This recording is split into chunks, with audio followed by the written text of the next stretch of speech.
What's up, guys? It's your host Spartanic Arts DXD back with another high school DXD related video. And today we have What If Issei Went Rogue Part 9. I'm literally recording this of the day that Part 8 is coming out or premiering right now, so that's kind of ironic. I just want to have another video prepared because next week's going to be kind of busy for me with going back to school. So wish me luck, ladies and gentlemen. I also wish you luck as well. So I just want to thank everybody once again for all the support. And if we would hit 400 to 500 likes, and if you guys want to become a Balance Breaker, Limit Breaker, or Ultra Instinct member, click the little blue button right under the description below, or in the description below, or click the blue button right next to the subscribe button, currently literally right next to the subscribe button. So we're close to 32,000 subscribers. W milestone as well, and once again on Ampopowski, my main channel technically, I'm about to hit 48,000 subscribers as of this current moment, and then on Fallen DXD we're at 1.81k. So yeah, thank you guys so much for the support, man. It's been absolutely amazing, and without further ado, let's go ahead and thank all my balance breakers: Rob the King, Lachlan Yates, Jordan Patchow, Aunt Lewis, Night Ammo, Refeek135, Asamotus, Slow, The Black Dragon Emperor, Keep Saying 21, Louis Bermudez, $5 Sake, VR Wish Hashtag 3347, Night Ammo, ZK2000, Seth Voiles, The PS Gamer, XRX108, San Marq, Legendary Saiyan 98, Mazaku, Dr. MLG_ is the bomb, Grimfire Shot Gamer, That Round Guy, Zero Fusion, Source Sponder, Chaotic Raven, The J-Boys, and Ryuga. Thank you so much for becoming a balance breaker. And without any further ado, let's go ahead and get into Part 9. Chapter 31. There's also a few subdivided classes of knights that I'll go over. So Magic Knight, then there's the Defender, Sorcerer, Ranger, and Tactician, and then we'll just go back right into the chapter. Let's get it. When Issei and Rias are conversing with each other, there was someone hiding in the bush nearby. I never saw Ramius's face that red. It becomes so flustered like that, especially to a guy. Well, not that I can blame her when the one who said that is so handsome and manly. Even I would become like her and switch places. So envious. Wish she told me all that too. So Ramius make him a soldier, huh? But they all sure take their time talking with each other. Well, she always notices the lustful looks over the outlaws or some man gave on her beautiful girls for that matter. But she doesn't see any of those eyes from Issei's gaze. His gaze only has appreciation towards her or Ramius even now. There wasn't any lustful greed feeling at all. And that's very rare in this mode for a man to have that kind of gaze. Her big sister fiance, Prince Felton, is giving some odd feelings because even though he doesn't have lustful looks toward her sister, but his eyes are always have nothing inside of it. He might be smiling, but inside his eyes, all she can do is see boredom or something else altogether. Then she saw that Issei is looking straight at her. Did he notice I'm here? No, that can't be. But Issei keeps looking straight at her, and just when she started getting nervous, he looked away. Oh, that was close. What's wrong, Issei? Ramius said. It's nothing, just a cute squirrel in the bushes over there. Issei says, is that so? Then shall we go? Sure, Issei said. He totally noticed me, the mysterious person said. Then she saw Ramius and Issei is gone, and she finally came out of the bush. Oh, he totally noticed me there. She was walking, and she noticed Ramius and Issei coming to her place just now, so she hides the nearby bushes to not be noticed by them. Well, she doesn't want Ramius to see her at this moment. She's fine with Issei, though. Cute squirrel, he said? Geez, guess I'll take a detour towards the West Cape before they arrive because I need to check something there. The outlaws might have some leads on the Snake Crest organization. Then she went through the detours. Along the way to the West Cave, Ramius kept peeking towards Issei time to time. He just ignores her looks, though. After a while, they finally arrived at the supposed outlaw's hideout. At the entrance, there's no one guarding it, but Issei can smell some human scent inside the cave, and with his hockey, he knows they hit jackpot because he can feel the human presence inside the cave. Here we are. Let's go in cautiously, Ramius said. Issei replied. They went inside the cave. Ramius is high on tension all the time with her weapon and shield prepared for any coming ambush, while Issei just calmly strolled inside without giving into a combat stance at all. When Ramius warned him, then suddenly out of the corner there was outlaws ambushing them. Outlaws 1 and 2 say at the same time, Die! Watch out, Ramius! Bam! Bam! Then both outlaws become meat paste on the wall. Ramius, who just saw them totally slack-jawed. Issei just calmly walked forward like he did all this in the first place, and it's very common to him. Ramius, are you coming? Issei said. Ramius just stuttered. Along the way, every time monsters or outlaws coming towards them, they all died with just one hit from Issei. Whether it was his punch, kick, or just a casual sword slash, they all died without knowing that they died in the first place. Ramius got totally numb seeing all this, and she decided to follow Issei from behind. She felt stupid worrying about him in the first place, and she's supposed to be the knight here, but she doesn't have a chance to do anything. What could she do? Even if somehow there's a sudden attacker from his left, right, top, bottom, behind, they all died just from a casual attack.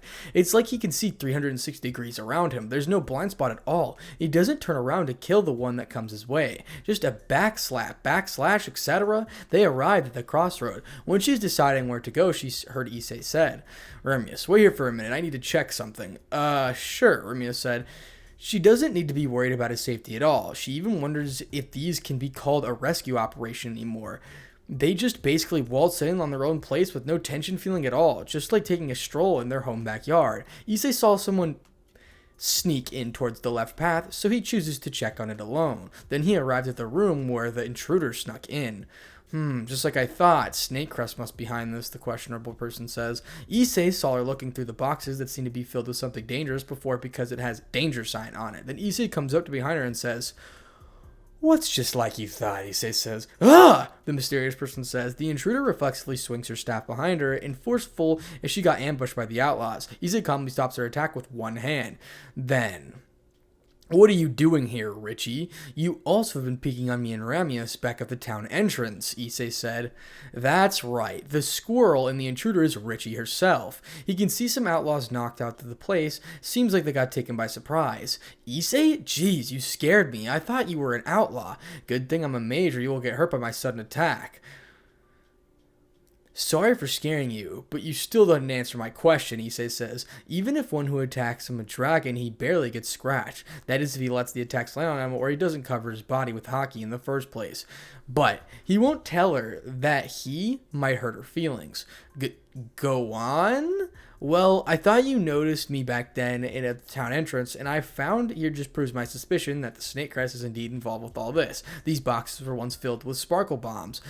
They are made from the mini hinds. They are tiny, but they self-destruct, then hurt, and deal a ton of damage." "Yeah, I know about them. I've read some books about them in the encyclopedia before," Issei says. Not only do they create an explosion several times as strong as any fire magic, but anyone can set one off. But handling them is difficult. If you're not careful, you and everything around you will go kaboom. That's why every country has sparkle bombs strictly regulated. You need permission to even produce them. And the symbols on the plate of the boxes around here say, "Contains sparkle bombs. Be careful." So it couldn't be more obvious. But that's not only it. "Did you notice the outlaws here seems coexisting with monsters?" Richie said. Indeed, it's weird," Issei replied. Issei never really thought about it because he has no interest in them. But now, he thought about it. It does seem weird that every monster's an outlaw who just attacked him and Ramius before seems working together. Monsters are usually attacking people indiscriminately, even if someone is an outlaw. Something's going on here. I have a really bad feeling about this. I'll look around a bit more. Maybe I can figure out where the sparkle bombs went." "Sure, you're coming with me," Issei said. "I promise I'll stay low so I don't get caught, okay?" Richie said. "No," Issei replied. "Please?" Maybe I should call Ramius here," Issei said. Wait. Please don't let her found me." "Why?" Issei says. Issei already feels suspicious about how she was hiding them back at town. He knew she's not hiding from him, so that leaves Ramius. "Fine, I'll tell you." Richie wanted to dodge the question, but after seeing his gaze, she spills the beans. Then she told him that actually Ramius is sent here by the capital to look for her and bring her back. She snuck out from her home to look for clues on the Snakecrest. I see. So you're the second princess of the Eden Kingdom. Well, your name already says it all with that last name, actually. That's why you don't let Ramius find me out for now, please," Richie said. Issei just sat there in silence. Just when Issei was thinking about it, he heard Ramius' voice calling him. "Issei, are you done yet?" Ramius says. Richie is surprised. Richie, who heard that, sends a pleading gaze towards Issei once more. Issei, who's seeing that, finally relented. "Fine, but don't you dare find out about the outlaws or you will pay. Got it?" Issei says. Richie nodded hastily towards the shedding tears of joy, so she could still continue her adventure and find clues about the Snakecrest. Issei then outside the room, but then Richie called him back. "Wait, Issei." Issei calmly looks at her. "What do you think about Ramius?" Richie said. "I think she's dedicated hard worker and a cute girl." "Why? I see. Good for you, Ramius. Maybe you really have a chance with Issei." Issei just sat there confused. Issei is confused why she suddenly laughed like that, but she said she doesn't mind. So he goes out of the room. When Issei got out of the room, she forgot to give her a paper that says 50-50. Well, she assumes it's nothing important and throws it away. Then Issei groups up with Remius once more. Remius asks if he finds anything there. He just said no. So they continue their operation. After a while, they arrive in front of the metal door. It's locked, Remius says. Then there's a voice coming out from the door. Begging Draken, booby hero. Pick one. Issei's speechless hearing this question, while Ramius seems to think about it seriously. They both have their good points. Begging Dragon is, well, booby hero is... This is really tough. Issei becomes even more speechless seeing her really think about it. What in the hell are those anyways? The name alone seems stupid. The Ramius suddenly said, I got it. Both are equal, so we can't just choose one. The answer is 50-50. The door... Just when the silence ensues for a while... Correct, the door says, and it clicks open, and the door opens on its own. Yosh, I got it right. Issei just blankly looks at her. Remius finally realizes this gaze. What? They both are indeed equal, you know. I've read about them before, and they are really good. Issei just thought about just the fact you know them in the first place is already amazing enough to be correctly answer that stupid quiz is even more amazing. He sighed and went on ahead. Issei? Then she remembered that the two books is actually a porn magazine, and she basically just said that she reads porn. Wait, Issei, I meant my friend told me that. So don't think I read them on my own, okay? Hey, are you listening to me? Remius says. Issei just ignored her. Along the corridor, there's outlaws again, but they all died instantly by Issei's punch. And after a while, they finally reach the end of the room. At the center of the room, they can see Culpus is being abused by the outlaws. She has light bruises around her body, and her face and her clothes are almost gone because it's mostly ripped apart from her body. The outlaws surrounding her are laughing out loud, seeing her like that. She seems to have a blank look after all the abuse she's received. She seems to have given up on hope. Her fiancé doesn't even try to help her. Yase is the name. She got nothing left behind. She just wants it all to be over. The outlaws are starting to take off their pants and wanting to inject something in her before they start raping her. It's fine. It's a syringe filled with dark green colored liquid. Now, let's move on. After you inject it with this, we'll start the main course, Outlaw 1 said. Do it, the Outlaw 2 said. Then when the guy was trying to eject the syringe towards Culpus, there's a blur moving towards them, and after a few seconds, they drop down and their heads separated from their necks. They don't even have time to scream. The last outlaw, who's at the corner of the room, screeched at seeing this. When he wanted to run away, there's a sword flying towards him and it pinned him on the wall. He instantly died while dangling on the wall, and the sword embedded through his chest. Remius was at her breaking point, seeing how they treated Culpus. Just when she was about to act, she saw a blur and they all died instantly. She saw Issei calmly stand before the headless corpse without any emotion could be seen on his face, and his eyes are glowing. I despise scum like this the most, Issei says. Then Culpus suddenly started screaming. No, Culpus said. What? There's blood everywhere. Oh, I know. This is a dream, Culpus said. Culpus, Issei says. Oh, man, oh, no. I'm gonna get... Then she scrambled backward and kept knocking stuff down along the way. Ramius, please handle her. I don't think I should be near her right now. I don't think she should be near any men right now. I'll stop her, Ramius says. I'll leave it to you then, Issei replies. Ramius slowly approached the hysterical girl and spoke in a calm tone. There it is. Calm down, Ramius said. Ramius tried to calm her down by holding her gently. Hi, Culpus said, but she collided with the box and knocked everything out of it. She kept struggling to escape Ramius. No! Look out, Issei says. Issei tried to stop Culpus, but it was too late. Prick! Ugh, Ramius said. In her hysteria, Culpus picked up a syringe sitting on the floor and stabbed it into Ramius' arm. Thankfully, she doesn't own the content of the syringe and just stabbed Ramius with it. But even that is going to be a fatal if not treated right away. Ramius, are you okay? Issei says. I'm fine. Stay put. Issei, look, nobody's left to hurt you. You don't need to be afraid. Ramius still gently talked towards her.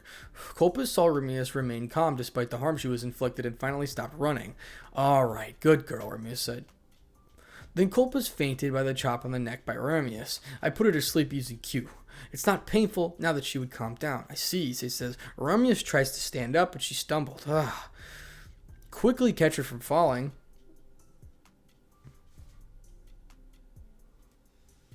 Careful, are you hurt anywhere? Issei says. No, I'm fine. Are you sure? Anyway, I'll take Culpus back. I'd like the chance to thank you again, so when you're back in town, come to the inn. Why not go back together? It's dangerous to leave you all alone off this. I won't allow cute girls such as yourself to walk alone without protection. Who knows what's inside that syringe? Again with the cute girl thing. Issei's hand is hot. Issei says, as she saw his Ramius, Issei says. Issei peered at Ramius' face to see what she was thinking. Her eyes were moist and her cheeks appeared slightly flushed. Ramius said. What's wrong? Are you really okay? You're kind of squirming around. I am not. I'll go on ahead, Ramius said. I'll go with. Don't follow me, Ramius said. Issei got taken aback by surprise at her sudden yell. Oh, sorry, but I'm fine on my own. In fact, I prefer it, Ramius said. With Culpus in her arms, Ramius ran to the exit.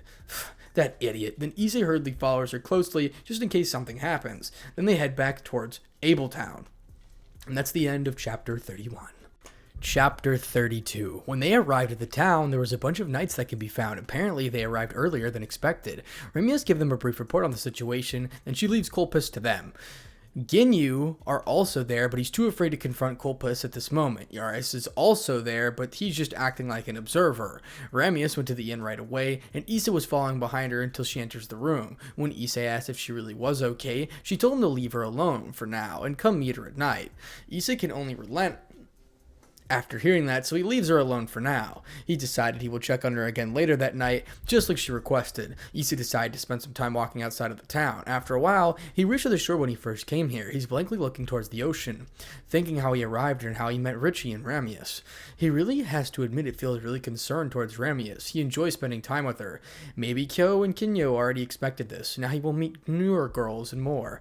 Ramius' personality to brave dangers without caring about the danger she put herself kind of reminded of him in some of his memories. Her foolhardy attitude, he remembers he used to be like that too long time ago, but he still cannot recall it perfectly, or who he was, or what he was protecting. By bit, his memory was returning, but not all at once. He recalls some of the skills that he has at some point as he spends at the Fresh Fish Island. He can see some dark silhouettes inside of his memory, and it's getting clear as the day passed by, but he still can't recall them perfectly just yet. He needs a bit more stimulation in his mind. Then he heard some sound coming from behind him. He could tell who it was. What's wrong, Issei? Richie says. Nothing. I'm just thinking about something, Issei says. I see. So why did Ramius save the girl? Richie said. But she has some trauma, you see. The good news is she's still not by the outlaws when we arrived there. That's a little unfortunate, but you have already done the best you could. If she got our word and then she became an outlaw too, and her life could be worse than it is now. She could have been killed after that. They have been filled with her, you know. After all, they can have an extra mouth-to-mouth to feed since they only can steal so much time. I know, Issei says. Then there's silence once more. They watch the sunset together. Reggie keeps looking at Issei's face rather than the sunset because Issei's face right now is certainly irresistible charm of a man relatively feeling to it.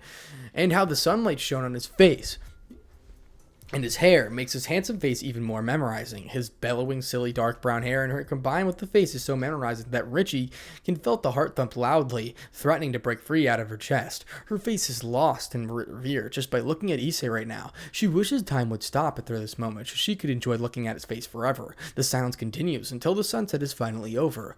Well, I guess I'm gonna head back now to the town. I need to check on Ramius after what happened to her. Richie snapped out of her revere as she catches on to Issei's words quickly. What happened to Ramius? She felt weird for her childhood friend. I don't really know, but she accidentally got stabbed by Culpus with a syringe that contains some dark green liquid by the outlaws' hideout, and she's not in her right condition after that. Syringe? With dark green liquid?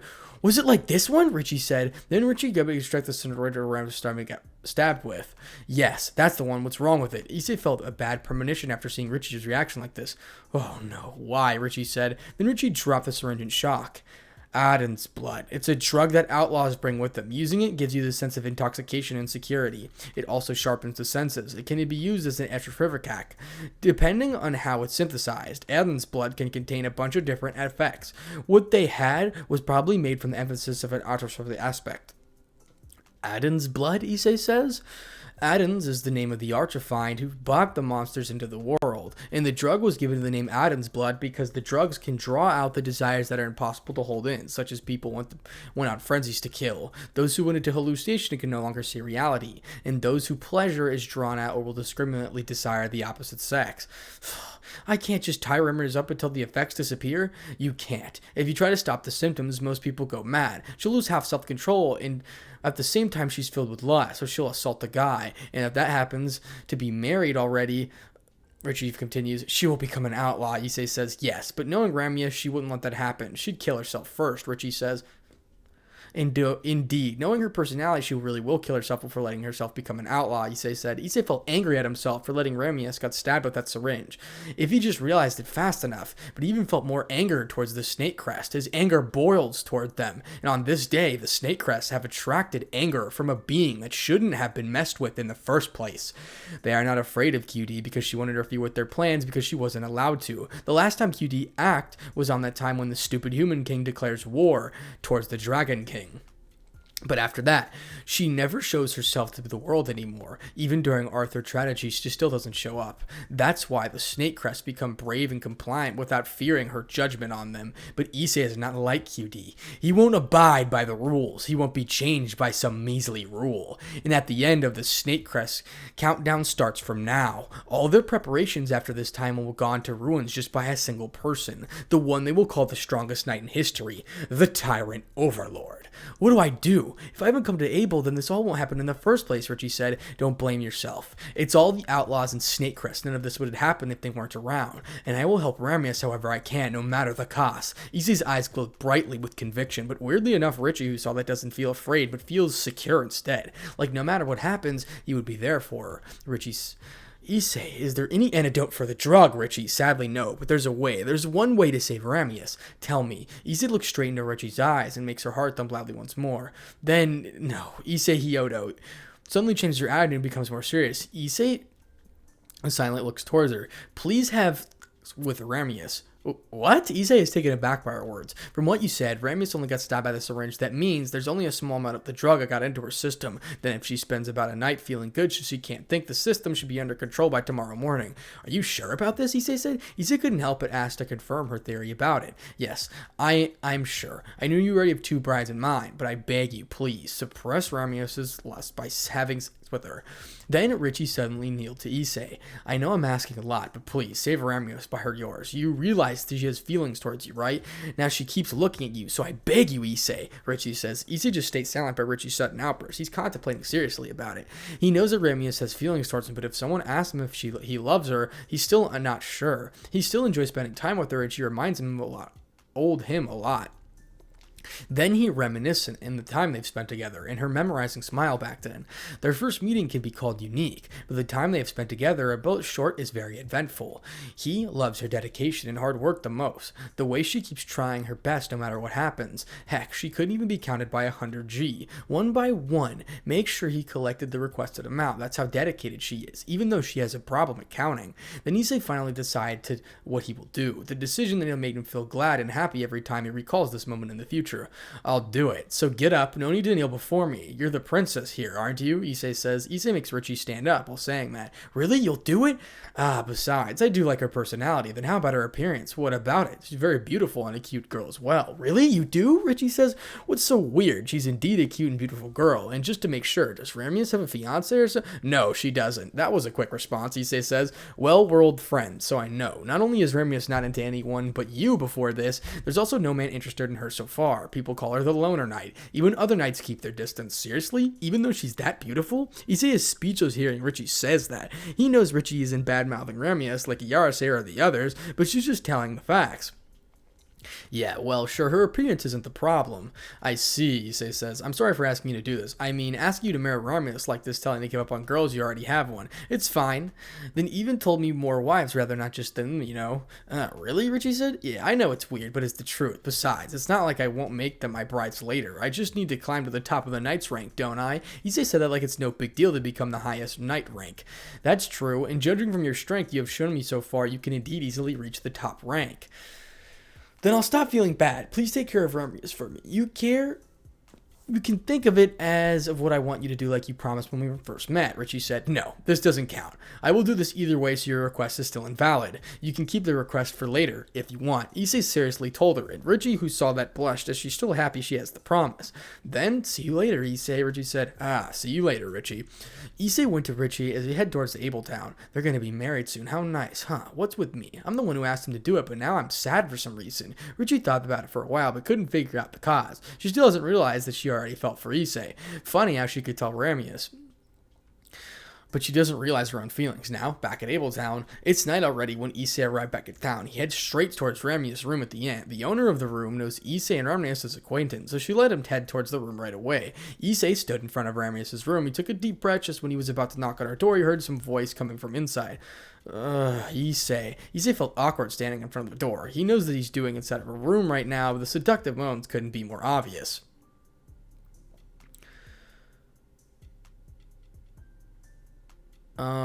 So now there's a lot of, here we go. If only I were a little cuter, there could have been another way. Urchari's ears up solemnly smiled. Issei finally snapped.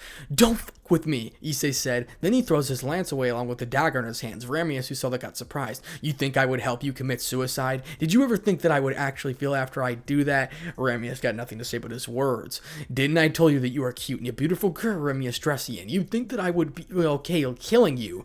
I will feel hurt and sad, so please, don't kill yourself. I love you, Ramius, and if you're okay taking me as your husband, then let me be yours. Then Issei hugged Ramius tightly.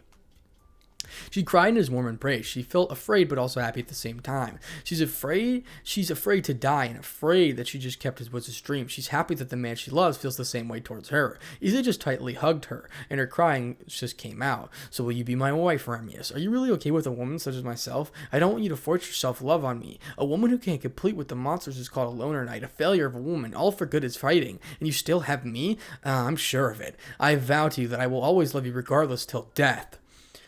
And ask once again, Ramius Dressian, will you become my wife? Ramius went silent a bit after that. She shed one last tear of joy and whispered, then please make me your bride. Then after a while, they stopped the kiss. Ramius' eyes were moist after the kiss alone, and her face is red, memorizing in Issei's eyes. Then he finally let go of his restraint. And basically, they smash. So, yeah. That's the end of chapter 32.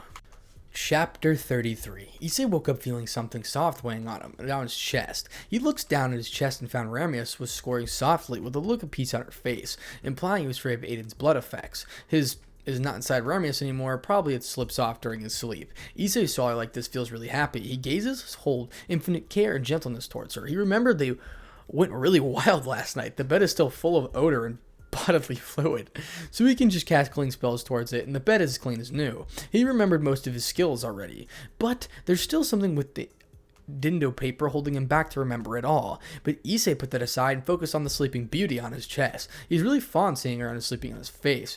He gently pokes her cheek, and she sees her squirm around making cute faces. Then she's sleep-talking in her sleep. Issei, I love you. Issei heard this smile gently and stroked her hair softly. Remia's face won't smile when he does that. Then he saw a golden ring on his ring finger. There's a Romanian number on it.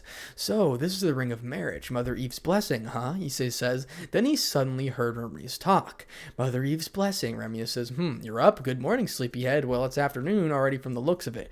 Then Issei gives her a gentle smile and a peck on the head softly. Then he wraps his arm around Ramius' soft body to hold her closer. Ramius, who felt this, Issei almost died from happiness she felt right now. Her face blushed and she averted her face down Issei's chest once more. She whispered, afternoon, Ramius said. Issei chuckled, looking at her cute antics. Then he stroked her head once more. So, we're truly married right now, huh? Issei said. Ramius remembered of that blissful smile on her face, and she looked towards her own golden ring. Yeah, I have one too. Look, she outstretched her left hand, an identical ring, but Issei has no Roman number on it. Issei took her left hand on his own and entangled their hands together. Then he kissed her left and softly. Indeed, you're my wife now, Issei said. Ramius blenched deeply once more, with a blissful smile on her face still. To think that one day I'll be granted a ring. Until yesterday I never even dreamed of it. I hope this isn't a dream. It isn't. You're truly my wife, Ramius said. I love you. Then Issei hugs her tightly, while her hands still entangled together. Really? Do you feel that way? Ramius said. She still feels a bit insecure. Issei chuckled with the evil grin and said, Of course, silly. I couldn't be happier to have you as my wife. Or do you want me to prove it to you once more? Then he gives Ramius a bit of a squish. Ugh, I'd love you too, but my body can't handle it anymore after all the we had last night. Ramius gave a little yelp by Issei's sudden action, and she blushed deeply once more. Is that so? Too bad. Then he finally let go of Ramius' butt, and Ramius' relief. Ramius felt a bit wet after this action. She can't really do it anymore for now. She's still feeling a bit sore down there. Damn, bro. She can't believe they've been going at it for 7 rounds straight last night. Damn! And she already forced herself to the max back then. Damn! But it seems that they're still nowhere near enough for Issei. Sorry, I wasn't under the impression that once men take care of their arousal, they have a shocking shift towards the rational thought. Do you not regret it now? Was I really worth marrying? Issei responded and just spanked towards Ramius' butt. Ah! Ah! Just when Ramius thought she was going to spank her once more, Issei suddenly rubbed her butt gently. To be honest, she was hoping he will spank her once more. That spank is not for believing me, and the gentle stroke is my apologies for the 2 spanks, Ramius. I've told you that I'm happy to have you as my wife. If you keep denying it, that means you don't believe me. Ramius hastily shouted towards the sentence. No, I believe you, but... No buts. I love you, Ramius Dressian. Do you think that I had sex with an Indian woman? No one can force me to do what I don't want to, not even the gods themselves. Even I have become an outlaw. I won't submit to anyone. Ramius, who heard that, became speechless, but she felt really touched by his words. I swear on my life, I really do love you, Ramius. Now vow back that is not a lie. I will love you with all my heart no matter what happens. So do you still doubt me? Issei looked straight on Ramius' eyes while saying that, and Ramius can only see infinite love and gentleness in his eyes. She had shed tears of joy, then proceeded to hug Issei tightly. I'm sorry for my foolish questions, but don't become an outlaw because I don't want you. If you truly become one, then disappear from my life, Ramius said. Issei gently hugs Ramius back and says, I promise I won't ever leave you behind. Oh, Issei, Ramius. And soon after the sunlight, they gazed at each other and brought their faces together. Slam. Good afternoon, Richie. Ramius says, Issei just sighed because he could feel the presence of Richard behind the door all this time, but he just ignored her. How's it going? Eyes adjusted to the sunlight yet? Richie said. So, Richie, what are you doing waiting behind the door all this time? You even followed me here yesterday, Issei said. I don't know what you're talking about. I just got here, Richie said. Richie's eyes started to swim down, and the gaze Issei's giving her. Issei said she forgot that Issei has strong detection capabilities, so he clearly knows she was hiding behind the door after all this time. Fine, I was worried about whether he'd actually sleep with you or not, so I followed him up until he went into your room. So didn't you enjoy the show? What are you asking me to say? Richie said. After a bit of awkward silence, so you were worried Issei will not do it with me? Does that mean you're the one who told Issei about the Aden's blood, Ramius said? Ding, ding, ding. Correct. I am the one who told Issei to do it was me, Richie said. What? But it's not really a request from me since you really do like you before I asked you to have sex with you, apparently. Huh? Is that true, Issei? What? Don't believe me again? And Issei raised his hands. No, I believe you. Issei then chuckled, seeing her acting all nervous like that. So he pulls her into another hug. You silly girl. She felt so happy right now. She could literally die. Go on. Now that you two can leave the flirting for later, please. Now, I'd like to discuss what to do next. If you wouldn't mind getting dressed, I don't know where to look at you two right now. Oh, right, Ramius said. Ramius' hands for her scattered clothes, but she felt a bit sore down there, so she slowed down a bit. Fine, Issei said. Issei calmly stands up from the bed to look for his clothes. Richie, who saw that, blushed deeply because he saw his perfect body, especially his dragon rod down there. Then Issei looks towards Richie and noticed her gaze on him. What? Perfect princess, Issei says. I am not a pervert, Richie said. Then she huffed and turned around saying that. Issei chuckled, seeing her reaction. Then he and Ramius started wearing their clothes. But Richie keeps stealing glances towards Issei's body, though, and her face is still flushed a little. Issei noticed her gaze, but let her be. Besides, it feels good having a beautiful girl admiring his body. He helped Ramius wear his clothes because she was a bit of trouble wearing. She's still sore down there, but that's why. Richie, who saw Issei gently help Ramius wear her clothes, felt a bit jealous because of his caring act towards him. She wished she switched Ramius right now, but she feels even more happy than Ramius finally found someone that truly loves her. Good for you, Ramius, Richie said. She kept a gentle smile while looking at them both. After they finished wearing their clothes, I never realized my target was hiding so close. What a blunder, Ramius said. Well, I'm used to being chased to you at this point, Richie said. In contrast to Ramius' frustration, Richie grinned like a child who had pulled off some mischief. But if you're showing yourself now, I will take it you're willing to return to the castle, or your home, Ramius said. It's fine. Issei already knows about my true identity. Is that so? Ramius said.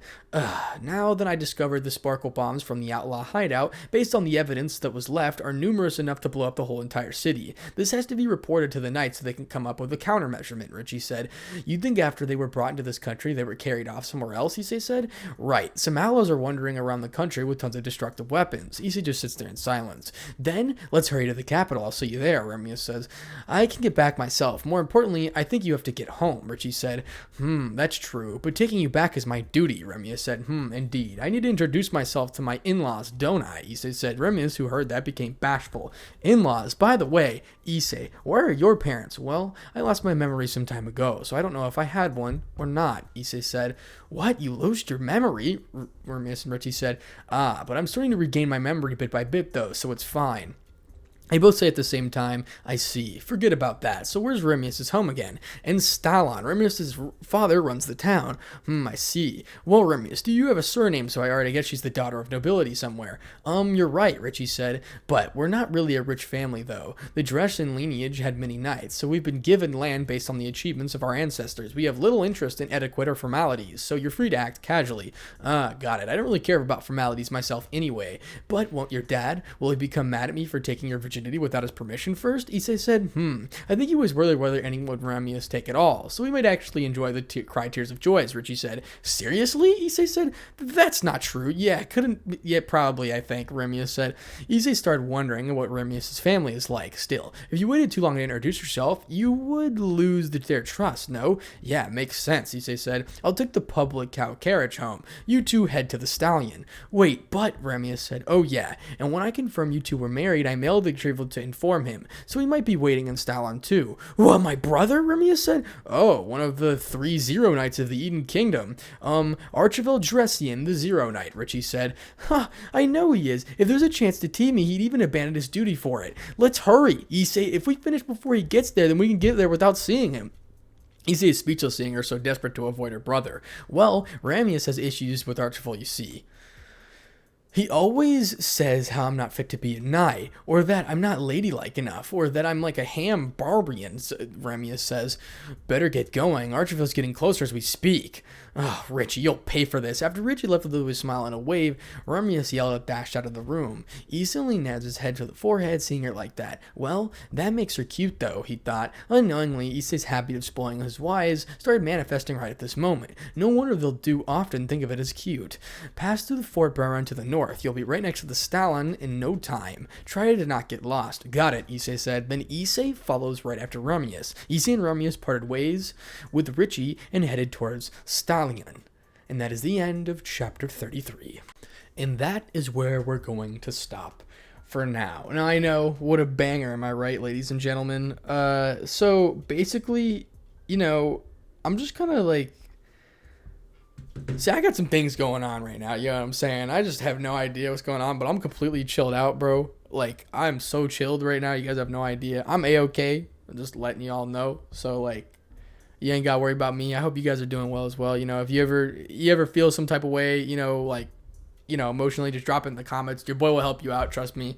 I've probably been through it at this point. I feel like I've experienced every emotion in life. Nah, I'm joking. But, I probably have. But, I mean, well, I can't wait to stream again.